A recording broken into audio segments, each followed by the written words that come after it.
السلام علی بھائی، میرا نام عباس انور ہے.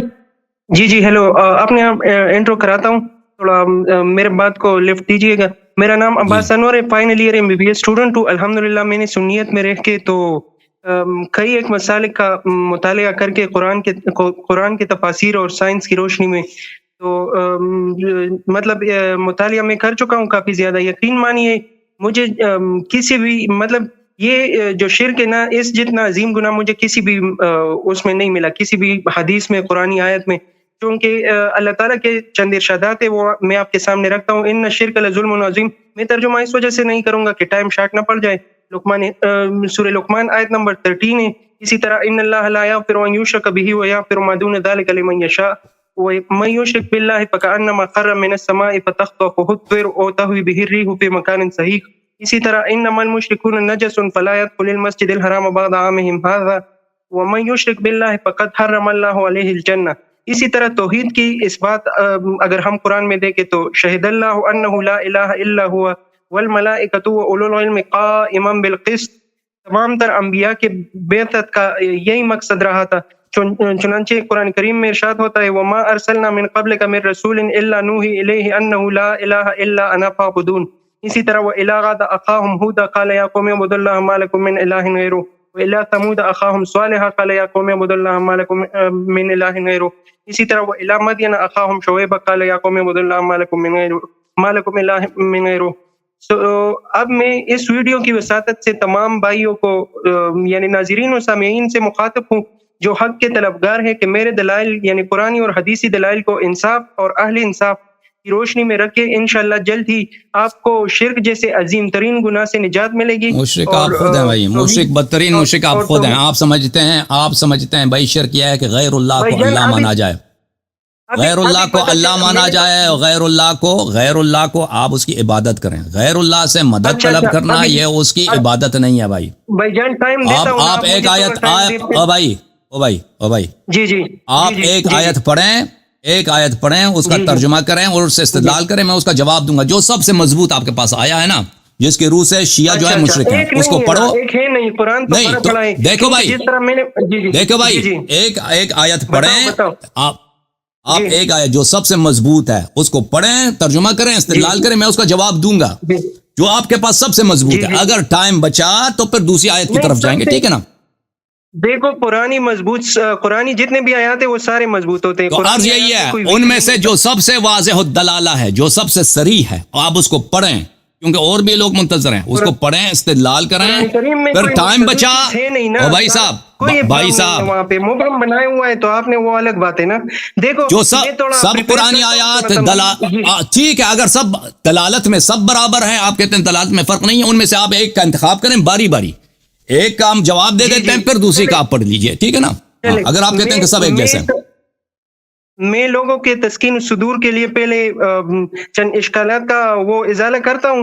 دیکھیں صفات دو قسم کے ہوتے ہیں نا، مافوق الاسباب اور ماتحت الاسباب. مافوق الاسباب یہ جو بغیر کسی سبب کے مطلب تکمیل تک پہنچ جائے اور اس بندے کے لیے، اس ذات کے لیے ثابت ہو جائے. اور وہ ایک ماتحت الاسباب ہے، یعنی اسباب کے تحت. دیکھیں اب اگر ہم دیکھیں تو قرآنی آیت ہے اعوذ باللہ من الشیطان الرجیم بسم اللہ الرحمن الرحیم وعنده مفاتح الغیب لا یعلمها الا هو. اسی طرح دوسری ایک آیت ہے وعنده علم الساعة وينزل الغیث ويعلم ما في الارحام. تو اس آیت میں ابھی یہ جو دوسرا اور تیسرا صفت ہے، یہ صفات باری تعالیٰ ہے، وہ ان کے لیے خاص ہے بقول عبداللہ ابن عباس رضی اللہ تعالیٰ عنہ. لیکن اگر ہم دیکھیں کہ یہ اگر مطلب بغیر اسباب کے مانے جائے تو ابھی تو الٹرا ساؤنڈ کر کے بیبی کا جنڈر معلوم کیا جا سکتا ہے فرسٹ ٹرائمیسٹر کے دوران. اسی طرح اگر دیکھا جائے بھائی کوئی آیا پڑھو استدلال کرو. آ جاتا ہوں. عادتیں اتنی پڑھوں گا کہ اگر رات کو تارے ہوتے تو شمار کرتے. او بھائی ہمارے پاس پوری رات آپ کے اور بھی لوگ منتظر ہیں. آپ کو اردو میں کہہ رہا ہوں بھائی، تم دوسروں پہ ظلم نہ کرو، مجھ پہ ظلم نہ کرو. تمہیں ہمیں سمجھانے کی ضرورت نہیں ہے. ہم آپ کی استدلالات کو آپ نہ بھی کریں نا، ہمیں اچھی طرح زبانی یاد ہے، لیکن اس طرح اس لیے ہم کہہ رہے ہیں آپ کو تاکہ آپ یہ نہ کہیں کہ مجھے بات نہیں کرنے دیا نا. آپ ایک آیت کا انتخاب کریں, بولیں اس آیت کی روح سے جو ہے. صبر سورہ فاتحہ جس کو آپ سورہ حمد بھی کہتے ہیں اس کو ام القرآن مانتے ہیں نا حدیث کی روح سے؟ جی بالکل بالکل. تو اس میں جو ایاک نعبد و ایاک نستعین ہے, آئے یہ قرآن کریم کے سارے توحیدی آیات کا شرح نہیں ہے؟ اس آیت کا ترجمہ کرو نا, آپ ترجمہ کرو تاکہ ہم اس کا جواب دے دیں بھائی. ایاک نعبد, صبر ایاک نعبد, نعبد فعل ہے اور ایاک مفعول ہے, یعنی فعل پہ مفعول کو مقدم کیا ہے.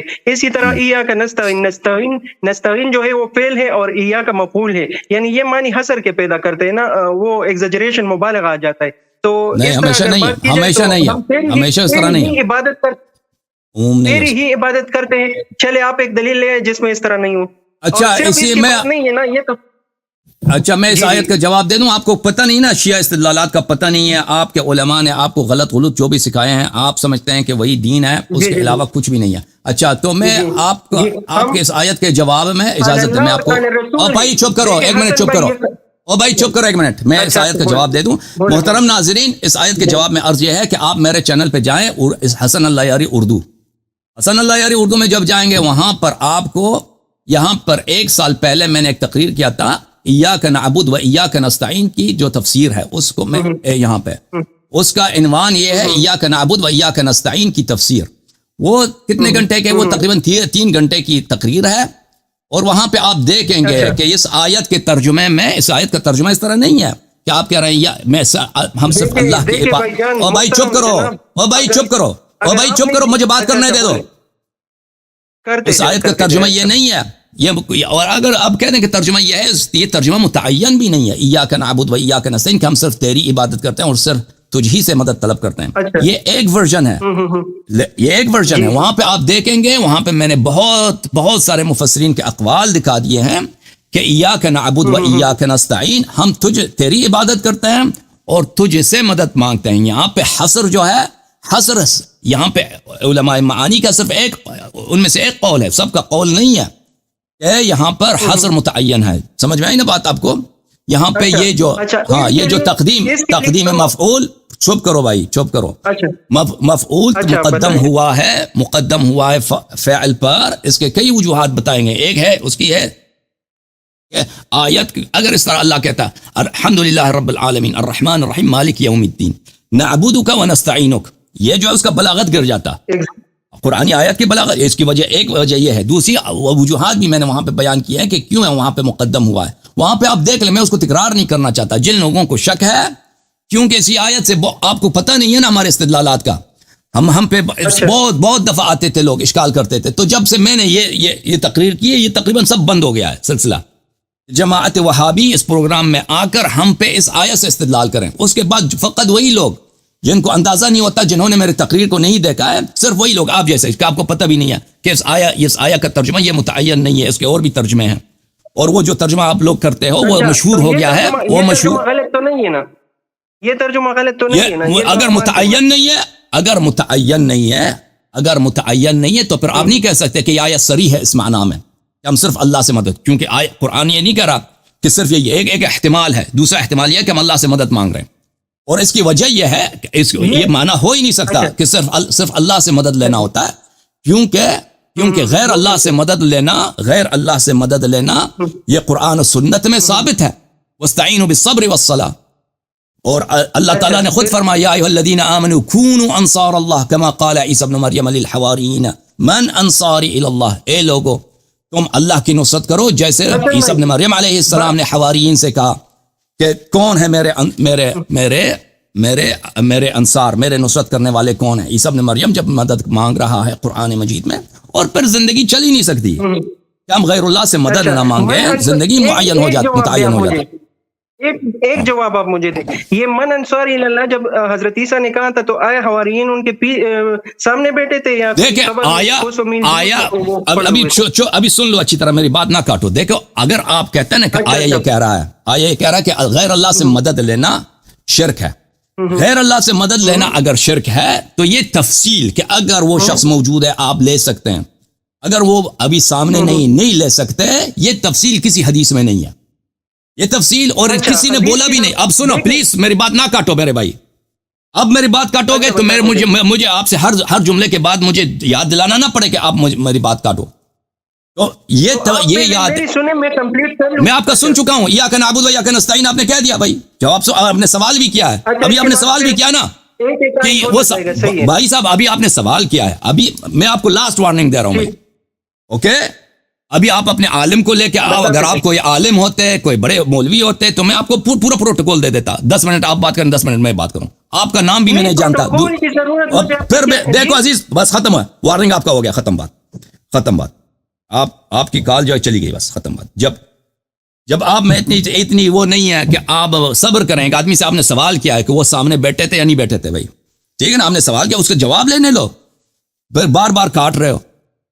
تو اگر کوئی عالم یہاں پہ کال کرے وہ شرط لگائے گا کہ بھائی میں 15 منٹ بات کروں گا آپ بات نہ کریں تو منظور ہے. لیکن آپ کون ہیں. آپ کا کوئی نام بھی نہیں جانتا نا. آپ نے مجھے سوال کیا. سوال پوچھنے میں 1 منٹ لگتا ہے. جواب دینے میں ہو سکتا ہے 15 منٹ لگے. اس کے لیے 10 آیت دکھانا پڑے 2-3 حدیث دکھانا پڑے. اس میں ٹائم لگتا ہے.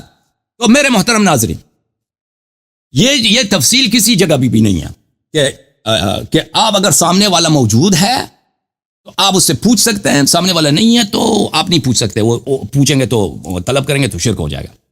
وہ دلیل کہیں نہیں ہے. بلکہ سامنے اگر نہیں بھی ہے تو اس سے طلب کر سکتے ہیں. اور یہ ثابت ہے سنت میں. ملاحظہ فرمائیے کتاب ہے مسند احمد جلد نمبر 28 یہاں پہ 1999 میں کتاب چھپی ہے. یہ صفحہ نمبر 478 میں حدیث ملاحظہ.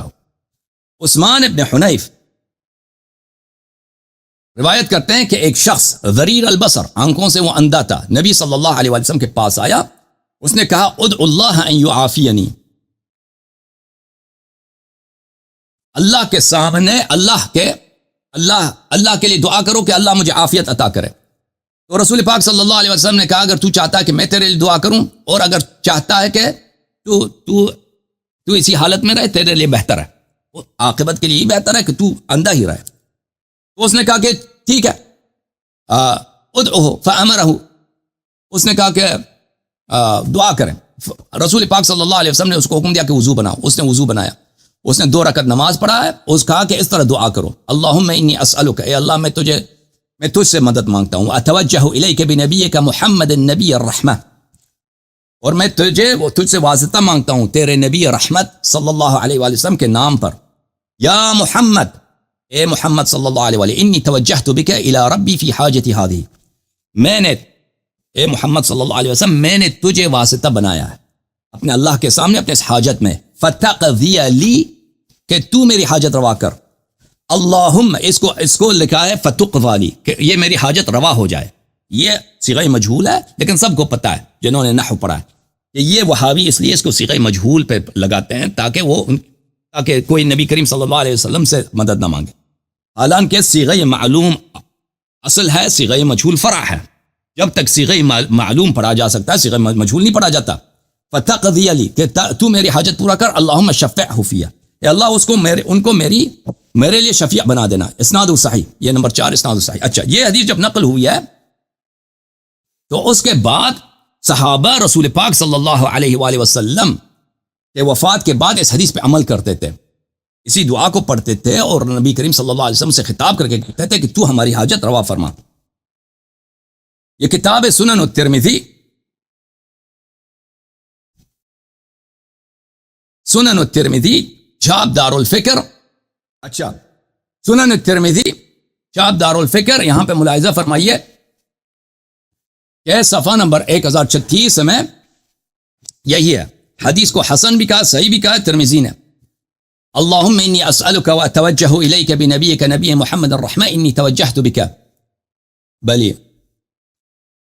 الی ربی حاجتی هذه لتقضی لی اللہم فشفعہ لی. اے نبی رسول صلی اللہ علیہ وآلہ وسلم آپ میری اس حاجت کو روا کیجئے. اچھا میں آپ کی خدمت میں عرض کروں اسی حدیث پہ عمل کر کے صحابہ کو کہتے تھے کہ اس پہ عمل کرو. ملاحظہ فرمائیے میرے محترم ناظرین یہ کتاب ہے المستدرک علی الصحیحین للحاکم النیسابوری چھاپ دار الفکر. جلد نمبر کون سی ہے؟ جلد نمبر 1 ہے. یہاں پر اسی حدیث کو لے کے آئے ہیں اسی الفاظ کے ساتھ. حدیث صحیح علی شرط الشیخین، بخاری مسلم کی شرط پہ صحیح ہے. یا محمد صلی اللہ علیہ وآلہ انی توجہت بک الی ربی فی حاجتی هذه فتقضی لی. اے رسول اللہ صلی اللہ علیہ وسلم میں آپ کو واسطہ بناتا ہوں، آپ میرے اس حاجت کو روا کیجیے. اچھا، جب یہ نبی کریم صلی اللہ علیہ وسلم کی حیات میں پیش آیا ہے، ٹھیک ہے نا، تو یہ ان کے وفات کے بعد یہ حدیث منسوخ تو نہیں ہوئی ہے. اب معجم کبیر طبرانی میں ملاحظہ، معجم الکبیر جزء 9 چاپ مکتبۃ ابن تیمیہ صفحہ نمبر 17 حدیث نمبر 8311. ایک شخص عثمان کے پاس آتا تھا اور عثمان اس کی طرف توجہ نہیں دیتا تھا. پھر وہ عثمان ابن حنیف کے پاس چلا گیا، شکایت کیا کہ میں عثمان کے پاس جاتا تھا، عثمان مجھے عثمان جو ہے مجھے لفٹ نہیں کراتا. تو اس نے اس سے کہا کہ جا کے وضو بنا دو، پھر مسجد چلے جاؤ اور وہاں پہ 2 رکعت نماز پڑھو، پھر یہ کرو، یہ دعا کرو، اللہم انی اسألک و اتوجہ الیک بنبینا محمد صلی اللہ علیہ وآلہ نبی الرحمہ، یا محمد انی اتوجہ بک الی ربی فتقضی لی حاجتی. اے محمد صلی اللہ علیہ وسلم، میں آپ کو اللہ کے سامنے شفیع بناتا ہوں، میری حاجت آپ روا کر دیں، میری حاجت آپ روا کر دیں. عثمان کے زمانے میں عثمان ابن حنیف نے، صحابی نے اس شخص کو بتایا کہ تو جا کے اس طرح دعا کر. پھر جب اس نے دعا کیا تو پھر عثمان کے پاس آیا، عثمان نے اس کو بڑا لفٹ دیا تھا. کتاب الدعا، سلیمان ابن احمد الطبرانی کی کتاب الدعا ہے، چاپ جلد نمبر 1 سن 1987 میں چھپی ہے. باب القول عند الدخول علی السلطان، بادشاہ کے پاس جاؤ تو کون سی دعا پڑھو، حدیث نمبر 1050. اس میں بھی یہی ہے کہ عثمان کسی کو لفٹ نہیں کراتا تھا. عثمان ابن حنیف کے پاس چلا گیا، عثمان ابن حنیف نے کہا کہ اس طرح دعا کرو. جب اس نے دعا کیا ہے، نبی کریم صلی اللہ علیہ وسلم کو کہا ہے کہ تو میرا حاجت روا کر، تو پھر عثمان نے اس کو لفٹ دیا، ٹھیک ہے نا.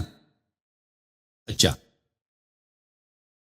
یہ کئی ایک کتابوں میں موجود ہے یہ حدیث، صحابہ اس پہ عمل کرتے تھے. بھائی کہ جہاں تک ایاک نعبد و ایاک نستعین کا تعلق ہے، میں نے اس کا جواب دے دیا ہے، اس کا میں اعادہ نہیں کرتا، میں نے 2-3 گھنٹے اس پہ بات کیا.